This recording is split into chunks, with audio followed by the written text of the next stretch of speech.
नमस्कार दोस्तों, learning with Vineet में आपका बहुत बहुत स्वागत है। मैं आशा करता हूँ कि आप इस कोरोना महामारी में बिल्कुल स्वस्थ होंगे। मैं आपसे एक ही अपील करना चाहता हूँ कि आप इस स्थिति में घर पर ही रहें और स्वस्थ रहें। तो दोस्तों, आज हम इस वीडियो में बात करने जा रहे हैं प्रिंटिंग के बारे में। आपने एक्सेल सीखा है, अच्छी बात है, बट कभी कभार हमें प्रिंटिंग की ज़रूरत पड़ती है, यानी कि एक्सेल पे हमें कुछ ऐसा डेटा प्रिंट करवाना होता है जो कि काफ़ी मुश्किल होता है। यानी कि वो 2 पेजों में आ रहा होता है या फिर उसकी कुछ हेडिंग्स नीचे वाली लाइन नीचे वाले पेज में शिफ्ट हो जाती है। तो उसी को आज हम परफेक्ट तरीके से कैसे प्रिंट किया जाता है उसके बारे में जानेंगे। तो चलिए बिना देरी के मैं आपको अपनी एक्सेल स्क्रीन पर ले चलता हूँ और सीखते हैं कुछ। मेरे सामने एक डेटा फ्रेम है जिसके अंदर हमने कुछ डेटा रखा हुआ है। ये डेटा ये देख लीजिए, इसके अंदर कुछ कॉलम्स हैं, वो कॉलम एल तक हैं और कुछ रोज़ हैं जो कि 62 तक हैं। अब हम इस डेटा को प्रिंट कराना चाहते हैं।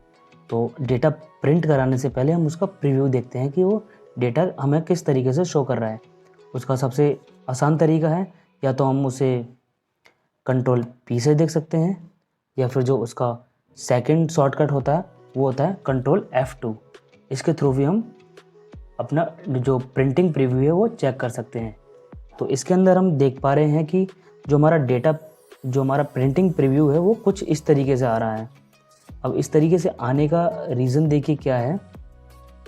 पहली बात तो जो हमारा डेटा है उसके सारे कॉलम हमारे एक पेज पे नहीं आ रहे हैं।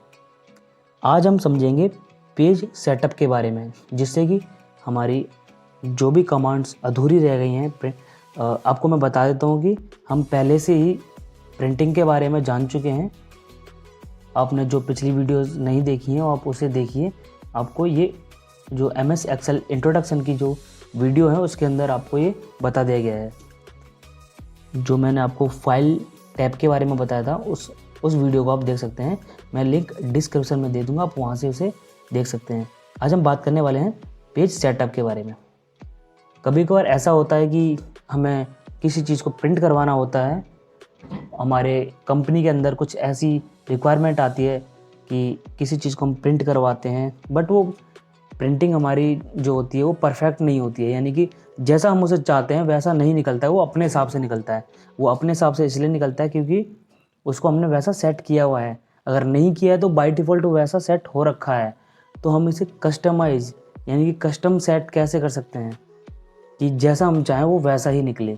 तो इसका आसान तरीका है। आज हम पेज सेटअप के बारे में पढ़ते हैं। इसके अंदर कुछ 4 चीज़ें हैं: page, margin, header, footer and sheet के बारे में। सबसे पहले हम बात कर लेते हैं पेज के बारे में। पेज के अंदर आप सबसे पहले देखोगे हमें ओरिएंटेशन मिलेगा, जिसके अंदर हमारे जो पेज के टाइप हैं वो देखेंगे। एक होता है पोर्ट्रेट, एक होता है लैंडस्केप। ये लैंडस्केप पे मैंने किया हुआ है। अगर मैं इसे पोर्ट्रेट पे क्लिक करके इसे देखता हूँ तो मेरा जो प्रिंट प्रीव्यू है कुछ इस तरीके से दिखेगा। ये देखिए, इसके अंदर तो कुछ और ही कॉलम, जो मेरे कॉलम्स थे वो और ज़्यादा गायब हो चुके हैं, क्योंकि ये जो पेज है मेरा ये वर्टिकल में दिख रहा है। यानी कि ये जो है पोर्ट्रेट में दिख रहा है। इसे हम अगर लैंडस्केप में कर देते हैं तो इसका जो प्रिंटिंग प्रीव्यू होगा कुछ इस तरीके से होगा। देखिए, यानी कि कुल मिला के इसके अंदर शायद अभी इसके अंदर सारे जो कॉलम्स हैं वो नहीं आ पा रहे हैं।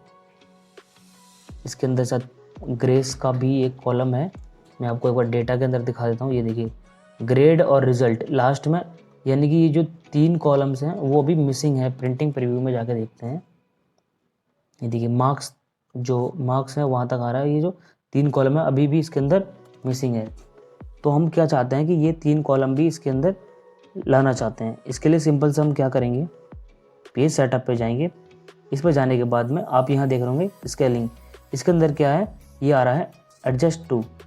इसने बाय डिफ़ॉल्ट 100% लिया होगा। हम इसे अपने हिसाब से बढ़ा भी सकते हैं और घटा भी सकते हैं। इसका सीधा सा अर्थ होता है, जैसे आप किसी फ़ोटो को जूम करते हैं, जूम आउट करते हैं, तो इसका भी मतलब वही होता है। अब जैसे मैं इसे मान लीजिए घटा रहा हूँ, तो ये घटाने के बाद क्या होगा, यानी कि ये जूम आउट हो रहा है, तो मेरे जो पेज का स्पेस होगा वो ज़्यादा हो जाएगा और मेरे पेज पे डेटा ज़्यादा इंसर्ट हो सकता है। मैंने इसे 85 कर दिया है। 85 करने के बाद मैं इसे क्लिक करता हूँ, ओके करता हूँ। ये देखिए जो मेरा पेज था उसका स्पेस थोड़ा बढ़ गया है। उसके बाद में मेरा कुछ और डेटा इसके अंदर कवर हो गया है, यानी कि जो मेरी रो है आप यहाँ से देख लीजिए, लास्ट में 36 रो इसके अंदर कवर हो गई हैं। अगर मैं इसको थोड़ा और छोटा कर देता हूँ, यानी कि मैं इसे 75 कर देता हूँ, तो ये थोड़ा और, यानी कि आप देख पा रहे होंगे ये 41 तक कवर हो चुका है। बट हमारे पास अभी भी सिचुएशन कुछ अलग है। हमारे पास 60 रोज़ हैं, तो 60 रोज़ को हम एक साथ प्रिंट शायद करा तो सकते हैं, बट हाँ इसे कराने का कुछ खासा फ़ायदा नहीं है। क्यों नहीं है, मैं आपको दिखा देता हूँ एक बार। आप इसके नीचे देखोगे फिट टू, अब ये कह रहा है फिट टू, यानी कि आप एक पेज में फिट कराना चाहते हैं या 2 पेज में। तो मैंने बोल दिया इसे एक पेज में ही फिट कर दीजिए। जैसे मैं ओके करूँगा तो ये देखिए मेरा जो जो प्रिंटिंग प्रीव्यू कुछ इस तरीके से दिख रहा है, यानी कि जो मेरा डेटा है एक पेज में तो कवर हो रहा है, बट इसका साइड इफेक्ट क्या है, ये डेटा मेरे लिए विजिबल नहीं है। मैं इस डेटा को प्रिंट तो करा दूंगा, बट ये डेटा मेरे को दिखेगा नहीं, यानी कि किसी काम का नहीं रहा। तो इसका सीधा सा मतलब ये होता है कि हम, अगर मान लीजिए आपकी 1 या 2 रो जो कि छूट रही हैं किसी नेक्स्ट पेज पे आ रही है, तो वो कवर कर सकता है। अगर आप चाह रहे हो कि मेरा पूरा आधा डेटा यानी 3-4 पेज बन रहा है और वो मैं चाहूँ कि एक पेज में कवर हो जाए, तो ऐसा थोड़ा सा पॉसिबल नहीं है। ये टेक्निकली पॉसिबल है, बट आपके लिए ये पॉसिबल नहीं है क्योंकि आप उसे देख नहीं पाओगे। तो इसके थ्रू मेरा यही समझाने का मतलब है कि आप फिट टू का यूज़ तभी करें जब आपकी जो रो है या फिर जो आपके कॉलम्स हैं वो 1 या 2 सिर्फ नेक्स्ट पेज पे शिफ्ट हो रखे हों। अगर ज़्यादा हैं तो आप एडजस्ट से आप उसे अपने हिसाब से 90% या 85% तक रखिए और उसे नेक्स्ट पेज में भी प्रिंट कराइए। इसके बाद हम बात कर लेते हैं नेक्स्ट पेपर साइज़ की। जो पेपर साइज़ है वो बाय डिफ़ॉल्ट A4 रहता है और बाय डिफ़ॉल्ट ये कंपनी के अंदर भी A4 ही रहता है। अगर आप इसे कंपनी यानी कि आप प्रिंटिंग पेपर के हिसाब से आप इसे चेंज करना चाहें तो कर सकते हैं। नेक्स्ट इसकी क्वालिटी है। जो क्वालिटी रहती है वो इसकी 2 क्वालिटी रहती है, एक 1200 DPI और एक 600 DPI। ये क्या होता है इसके बारे में मैंने आपको जो फाइल टैब वाली वीडियो थी उसके अंदर आपको बता दिया था। तो दोस्तों इसके मैं आशा करता हूँ कि ये जो पेज वाला टैब है ये आपको बिल्कुल तरीके से समझ में आ गया होगा। और दोस्तों कुछ ऐसी चीज़ हैं जैसे मान लीजिए अभी अगर मैं प्रिंटिंग प्रीव्यू अपना चेक करता हूँ तो देखिए कुछ इस तरीके से आ रहा है। मैं एक बार इसे बाय डिफ़ॉल्ट सेट कर देता हूँ, मैं इसे एक बार 100 पे सेट कर देता हूँ, फिर आपको मैं दिखाता हूँ कि ये मैं क्या बताना चाह रहा हूँ। ये देखिए मैंने ये 100 पे सेट कर दिया है। 100 पे सेट करने के बाद में मैं क्या करता हूँ, मैं एक बार इसे बैक जाता हूँ और मैं चाहता हूँ कि जो मेरा डेटा है अभी मैंने प्रिंटिंग प्रीव्यू किया और ये जो मेरे पेजेस हैं वो 4 पेज में आ रहे हैं। मैंने क्लिक किया नेक्स्ट पेज पे तो ये जो मेरा सेकंड पेज है। तो आप यहाँ देख पा रहे होगे जो फर्स्ट पेज में जो मेरी हेडिंग आ रही है, मैं चाहता हूँ कि ये हेडिंग मेरी नेक्स्ट पेज पे भी आए, यानी कि इसके ऊपर भी ये मेरी हेडिंग अप्लाई हो जाए। तो ये कैसे करते हैं चलिए मैं आपको इसके बारे में भी बता देता हूँ। चलिए तो बात कर लेते हैं कि मैं आपको बता रहा था कि अगर हमें अपने हर पेज में ये जो हेडिंग लेके आनी है वो हम कैसे लेके आएंगे। तो इसका सिंपल सा तरीका होता है, आप यहाँ पेज लेआउट पे जाओगे, इस टैब पे जाओगे और आपको यहाँ दिख रहा होगा प्रिंट टाइटल्स पे आप यहाँ क्लिक करोगे। अब जैसे यहाँ देखिए प्रिंट एरिया, प्रिंट टाइटल्स, इसके अंदर आपको दिखेगा row to repeat at top और यहाँ पे column to repeat at left. अगर आपके पास में मान लीजिए कोई कॉलम रिपीट करना चाहते हैं, आप चाहते हैं कि मेरा हर पेज में सीरियल नंबर आए, उसके आगे जो भी इंफॉर्मेशन है वो आती रहे। अगर आप अपने पेज को इस वे में देखना चाहते हैं तो अब यहाँ देखिए, अगर आप अपने पेज को इस वे में देखना चाहते हैं तो ये एक सीक्वेंस में आपको बताऊंगा इसके बारे में, बट पहले हम ये चीज़ कर लेते हैं। जैसे मान लीजिए मैं अपनी रो को रिपीट करना चाहता हूँ तो सिंपल मैं यहाँ से सेलेक्ट कर लूँगा। ये देखिए मेरी जो 2 सेकंड वाली रो है वो सिलेक्ट हो चुकी है, मुझे कुछ नहीं करना, बस ओके प्रेस कर देना है। देन अब मैं अपना प्रिंटिंग प्रीव्यू चेक करता हूँ। ये देखिए जो मेरा फर्स्ट पेज है वो इस तरीके से दिखाई दे रहा है और नेक्स्ट पेज है, ये देखिए नेक्स्ट पेज यानी कि सेकंड पेज पे भी उसकी जो हेडिंग है वो यहाँ शो कर रही है। तो यानी कि ये जो हमारी जो एक्टिविटी है ये वर्क कर रही है। और हाँ, आपको एक और चीज़ बता देता हूँ मैं। अभी आपने एक चीज़ गौर की होगी, हमारे पास जो डेटा है वो तो सिर्फ 60, यानी कि हमारी जो रो है वो सिर्फ 60 है। बट ये जो मेरा डेटा आ रहा है ये आप देखिए फालतू में 2 रो, यानी कि गलती से अगर मैं इसके नीचे कुछ लिख देता हूँ या गलती से मेरे कुछ भी, अगर मेरे किसी भी सेल में स्पेस भी एंटर हो गया, यानी कि मैंने स्पेस लगा के उसके अंदर छोड़ दिया, वो बेशक वो सेल मेरा ब्लैंक है बट वो वहाँ तक अपने आप ही प्रिंटिंग एरिया कवर हो जाएगा। तो इन सब चीज़ से बचने के लिए हम एक सिंपल सा तरीका अपनाते हैं, जिस तरीके का नाम है सिलेक्शन प्रिंटिंग। इसे हम कैसे करते हैं, आप सिंपली अपना जितना एरिया प्रिंट कराना चाहते हैं उसे सिलेक्ट कर लीजिए। इसके बाद आपको कहीं नहीं जाना, बस पेज लेआउट पे आइए। इसके बाद में आप यहाँ देखिए प्रिंटिंग एरिया, जो प्रिंट एरिया इस पर क्लिक करोगे, सेट प्रिंट एरिया, आप जैसे ही इस पर क्लिक करोगे जो आपका प्रिंटिंग एरिया है वो सेट हो चुका है, यानी कि जो आपने सेलेक्ट किया था वही आपका प्रिंटिंग एरिया बन चुका है। अब आप जैसे ही प्रिंटिंग प्रीव्यू पे क्लिक करेंगे तो देखिए आपका जो प्रीव्यू है वो सिर्फ 2 पेज के अंदर शो कर रहा है, और इसके जो नीचे के पेज थे वो यहाँ से हट चुके हैं। तो इसका मतलब ये है कि आपका जो फालतू का स्पेस आ रहा था वो भी हट चुका है और आपका डेटा भी कम पेज में कवर हो रहा है। तो दोस्तों मैं आशा करता हूँ ये इतनी वीडियो आपको अभी तक समझ में आ गई होगी और आपकी काफ़ी मदद कर सकती है, क्योंकि इवन ये मेरी भी मदद करती है। कभी कभार क्या होता है, मुझे भी कुछ ऐसे प्रिंट की ज़रूरत होती है और जिसके थ्रू मैं इस तरीके से कुछ ज़रा सी चीज़ों को ध्यान में रखते हुए प्रिंट करता हूँ, तो मेरा जो प्रिंट है वो मेरे हिसाब से निकलता है। तो चलिए, बातें तो बहुत हो गई, अब कर लेते हैं काम की बात। ये काम की बात में नेक्स्ट है मार्जिन। मार्जिन के अंदर आप देख रहे होंगे यहाँ पे top, header, right, footer, bottom and left. इनका मतलब क्या होता है, ये मार्जिन होते हैं जो कि हमें ये दिखाते हैं कि हमारे जो शीट है, जो हमारा जो पेपर है उसके अंदर कितना मार्जिन रखना है। ये बाय डिफ़ॉल्ट ये मार्जिन सेट हो रखा है, हम इसे चाहें इसे बढ़ा भी सकते हैं और घटा भी सकते हैं। ये देखिए, और इसे बढ़ाने के और घटाने के क्या फ़ायदे हैं और क्या नुकसान है। जैसे मान लीजिए आपके पास कोई डेटा है जो कि हॉरिजॉन्टल या वर्टिकल है, किसी में भी है, और आप उसे प्रिंट कराना चाहते हैं। आप चाहते हैं कि वो आपका जो डेटा है वो बिल्कुल आपका जो डेटा फ्रेम है वो छोटा सा है और आप चाहते हैं वो मेरे जब भी मैं प्रिंट करूँ वो बिल्कुल सेंटर में आए।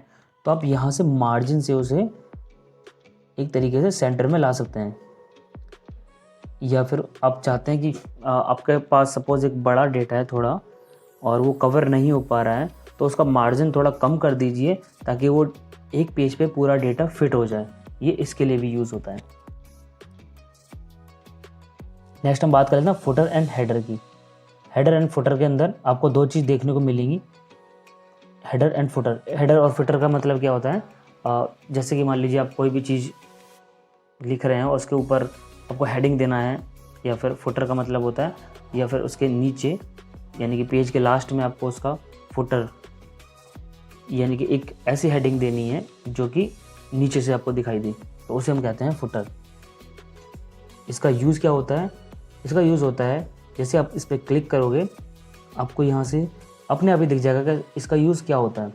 अब मैं जैसे ही पेज पे क्लिक करता हूँ और ओके करता हूँ तो आप एक चीज़ गौर करोगे, ये देखिए ये जो मेरा पेज नंबर 1 है, बट आपने एक चीज़ गौर की होगी, जैसे ही मैंने पेज नंबर 1 पे क्लिक किया तो ये जो इसका मार्जिन है ऑटोमेटिक बढ़ गया। इसका मतलब क्या है, इसका मतलब ये है कि मैंने जो यहाँ से मार्जिन वाला टैब है, यहाँ से इसके अंदर को छेड़छाड़ की हुई है। तो इस छेड़छाड़ को मैं नॉर्मल में कैसे कन्वर्ट करूँगा, आपने जो भी छेड़छाड़ की हुई है इसके अंदर यहाँ से आपको दिख जाएगी। आप सिंपली यहाँ जाइए, नॉर्मल पे क्लिक करिए, आपका जो पेज जैसा था बाय डिफ़ॉल्ट वैसा ही हो जाएगा, यानी कि जो बाय डिफ़ॉल्ट मार्जिन होता है उसी में कन्वर्ट हो जाएगा। तो आप इसके बाद अगर आप सेकंड पेज पे क्लिक करते हैं तो आपका पेज नंबर दिखाएगा, यानी कि आपको इससे ये हेल्प मिल सकती है, जैसे आप कई सारे पेजों को प्रिंट कराना चाहते हैं और प्रिंट कराने के बाद में आपके बाय चांस वो मान लीजिए आपके हाथ से वो पेजेस फिसल जाते हैं या फिर आप उसे कहीं रख देते हैं तो वो उनका सीक्वेंस बिगड़ जाता है, तो आपको वो सीक्वेंस लगाने में काफ़ी परेशानी होगी। तो उसका यही फ़ायदा होता है कि आप उसके सीक्वेंस को इस पेज काउंट से लगा सकते हैं। यही इसका सिंपल सा यूज़ होता है। और इसके बाद हम नेक्स्ट बात कर लेते हैं। इसके अंदर देखिए पेज के अंदर कुछ और भी चीज़ें हैं देखने को मिलेंगी जिसका यूज़ कुछ अलग तरीके से होता है। आप जैसे ही इस पर क्लिक करोगे पेज 1 ऑफ क्वेश्चन मार्क, इसका मतलब होता है आपके पास मान लीजिए 4 पेज हैं तो ये दिखाएगा पेज 1 ऑफ 4। जैसे ही आप दूसरे पेज पे आओगे तो दिखाएगा ये पेज 2 ऑफ 4। तो इसी तरीके से अभी आप यहाँ देखिए ये मेरे पास 2 पेज हैं तो ये पेज 2 ऑफ 2। अगर मैं यहाँ जाऊँगा तो ये पेज 1 ऑफ 2। तो इसी तरीके से ये पेज को दिखाएगा। और मैं यही चीज़ यहाँ ना दिखा के फुटर में दिखाना चाहता हूँ तो ये सेम चीज़ होगी। और एक और चीज़ है इसके अंदर, अगर मान लीजिए आप अपना पाथ रखना चाहते हैं कि मैंने ये जो किस पाथ पे दिया हुआ है तो वो पाथ भी इसके अंदर आ जाएगा। आप जैसे ही लास्ट में जाओगे तो ये आपको दिख रहा है कि ये इस चीज़ के लिए हेल्पफुल होता है। अगर मान लीजिए आपने कोई पेज प्रिंट किया और आप भूल गए कि ये फाइल मैंने किस फोल्डर में रखी हुई है तो आप यहाँ से इसे देख सकते हो। और ये ऐसा नहीं कि ये आपके पेज में प्रिंट होके नहीं आएगा, ये आपके बाकायदा आपके पेज में प्रिंट होके आएगा। तो इससे आपको आइडेंटिफाई करने में ज़्यादा आसानी होगी। नेक्स्ट हम बात कर लेते हैं दोस्तों शीट की। शीट के अंदर क्या होता है, शीट के अंदर देखिए दोस्तों आपको ज़्यादा हमने बात कर ली प्रिंटिंग एरिया की, प्रिंट टाइटल, इसके अंदर row repeat to top, next है column to repeat at left. देखिए दोस्तों इसका मतलब क्या होता है, इसका मतलब यही होता है जैसे कि आपका जो पेज ऑर्डर है, यानी कि इसके अंदर आपको ये देखने को मिलेगा जो आपका पेज ऑर्डर है, ये आप यहाँ देख रहे होंगे ये एक एन का साइन बना रहा है और ये जैसे आप इस पर क्लिक करते हो ये एक जेड का साइन बना रहा है। तो अभी हम इसको एन पे क्लिक करते हैं और इसके बाद देखते हैं।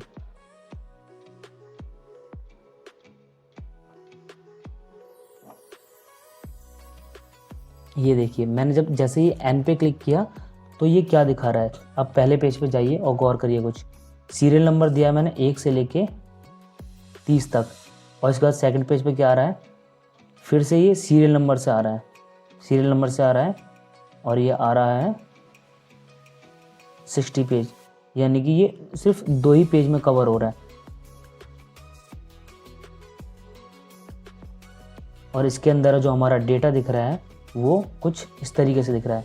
यानी कि मैं आपको बिल्कुल सिंपल भाषा में समझा देता हूँ कि इसका क्या मतलब होता है। आप जैसे ही डाउन देन ओवर पे क्लिक करोगे तो ये देखिए इसका सीक्वेंस देखिए किस तरीके से आएगा। आपका मान लीजिए कुछ कॉलम्स हैं वो आपके आधे पेज में कवर हो रहे हैं और कुछ कॉलम नेक्स्ट वाले पेज में कवर हो रहे हैं। तो सबसे पहले ये सीक्वेंस में मान लीजिए आपके पास में 60 रोज़ हैं, तो पहले ये ए से लेके सी कॉलम तक दिखाएगा और इसके अंदर 30 रो कवर करेगा, और नेक्स्ट पेज में 31 से लेके 60 तक दिखाएगा और वो नेक्स्ट पेज में कवर करेगा। उसके बाद में जो सी कॉलम के बाद के जो कॉलम है वो थर्ड पेज में दिखाएगा, और इसी के साथ इसके बगल में जो होंगे वो नेक्स्ट पेज में दिखाएगा। तो इसी तरीके से है। मैं ओके कर देता हूँ और ये जो मेरे प्रिंट एरिया है मैं उसे यहाँ से बिल्कुल क्लियर कर देता हूँ अभी के लिए। उसके बाद में अपना जो ओरिएंटेशन है उसे चेंज करके मैं पोर्ट्रेट मोड पे कर देता हूँ। अब आप देखिए इसका कमाल, जो मैंने यहाँ सेट किया था वो था डाउन देन ओवर, यानी कि पहले ये दिखाएगा उसके नीचे वाला दिखाएगा फिर ये दिखाएगा। तो पहले इसने दिखाया साइंस वाले कॉलम तक, ठीक है, और ये जो रो दिखाई इसने ये दिखाई हमें 47 तक। और नेक्स्ट पेज में चलते हैं। इसके बाद में इसने हमें क्या दिखाया, इसके बाद हमें इसने दिखाया ये देखिए नीचे काफ़ी स्पेस बचा है, बट इसने हमें सिर्फ उसी रूल के हिसाब से दिखाया है, यानी कि मेरी 48 से लेकर 60 तक रो कवर हो गई और साइंस तक। इसके बाद जब नेक्स्ट क्लिक करूँगा तो जो मेरा फर्स्ट पेज था उसके आगे की रो इसके अंदर आएगी। आगे की रो किस तरीके से आएगी, ओह इसके अंदर आगे की रो नहीं आ रही है। इसका मतलब क्या है, इसका मतलब शायद कुछ गड़बड़ है। एक बार मैं फिर से चेक कर लेता हूँ।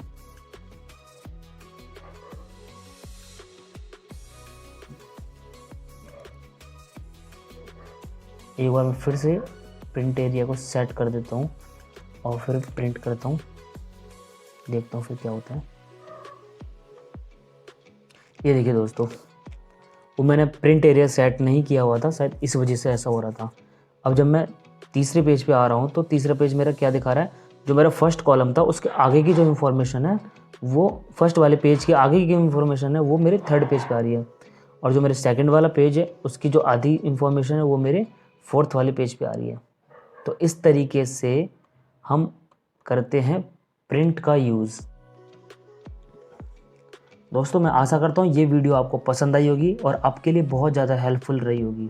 अगर आप इस वीडियो को यहाँ तक देख रहे हो तो इसका मतलब आप सीखना चाहते हो एक्सेल, और आप अगर एक्सेल सीखना चाहते हो तो इस चैनल को सब्सक्राइब कर लीजिए और साथ ही में बेल आइकन है उसे भी दबा दीजिए, ताकि आने वाली हर वीडियो का नोटिफिकेशन आपको बिल्कुल टाइम पर मिलता रहे और कुछ आप नया सीखते रहें। और मिलते हैं अगली कुछ कमाल की वीडियो में, तब तक के लिए जय हिंद जय भारत।